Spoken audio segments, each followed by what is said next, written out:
De réaction sur ce match, sur cette défaite, ça fait une longue série de défaites là, pour l'instant. Ouais, pas grand chose à dire. On attaque très mal le match. Première action, on prend un essai.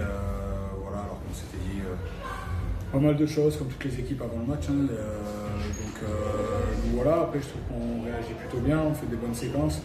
Encore une fois, on pêche sur la finition, ça c'est vraiment dommage.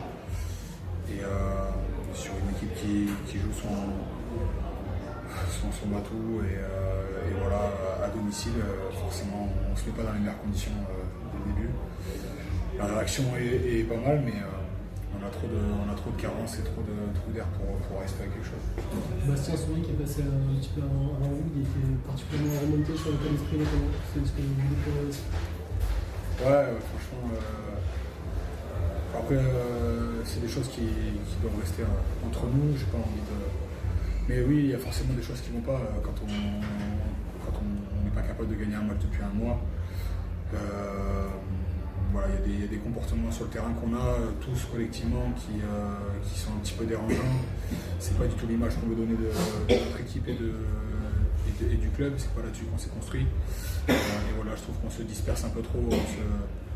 On se laisse un peu trop disperser justement par les événements et on reste pas assez ensemble, on travaille pas assez en équipe, on fait pas assez d'efforts.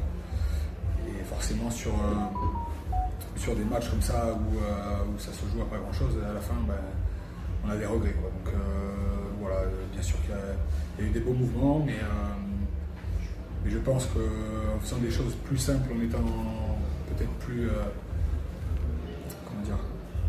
plus féroce, peut-être qu'on ramènera autre chose d'ici, quoi.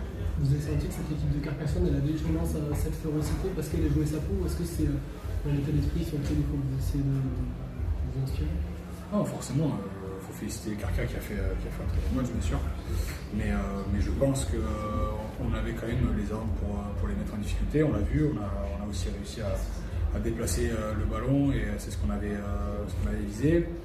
Maintenant, sur le dernier geste, sur des initiatives qui sortent un peu du plan de jeu parfois, il y a toujours un petit truc, un petit grain de sable, et ça c'est le mal des équipes qui sont un peu en doute. Donc dans ces moments-là, il n'y a rien de mieux à faire que de rester ensemble et de rester chacun à sa place, de travailler dur pour l'équipe et non pas d'essayer de sauver le nombril et essayer de sauver la patrie. Donc voilà. Je pense qu'en changeant tout simplement quelques petits détails, on va réussir à rectifier le tir. Je reste persuadé qu'il n'y a pas le feu, mais voilà, c'est sûr qu'il faut changer d'attitude et on a 2 réceptions. Il va falloir proposer autre chose et voilà, jouer un peu avec orgueil et solidarité tout simplement. Alors c'est une tradition à Carcassonne, est-ce que tu peux dire un petit mot pour les supporters grenoblois qui ont fait le déplacement, s'il te plaît? Oui, bien sûr, c'est vrai qu'on a un groupe de supporters qui nous suit partout et forcément on les remercie, on est désolé du résultat. On est désolé de la situation dans laquelle le club est. Voilà. Et ils peuvent être sûrs que sur les 2 prochains matchs à domicile, on va donner le maximum pour aller chercher la victoire et sauver ce club le plus rapidement possible. Merci beaucoup, bon retour. Merci.